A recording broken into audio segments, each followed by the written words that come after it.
তীব্র তাপদাহের মধ্যে যশোরের ঝিকরগাছা পৌরসভার উদ্যোগে ও পৌর মেয়র আলহাজ মোস্তফা আনোয়ার পাশা জামালের সার্বিক সহযোগিতায় তৃষ্ণার্ত মানুষের মুখে হাসি ফুটে উঠেছে।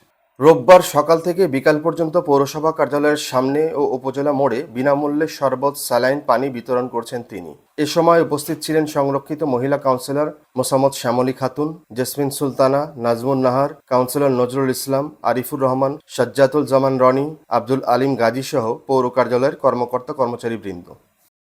আপনারা জানেন যে সারা দেশব্যাপী একটা তাপদাহ চলছে, আর তার ভিতরে যশোর জেলা সহ চুয়াডাঙ্গা জেলায় সর্বোচ্চ তাপমাত্রা বাংলাদেশে।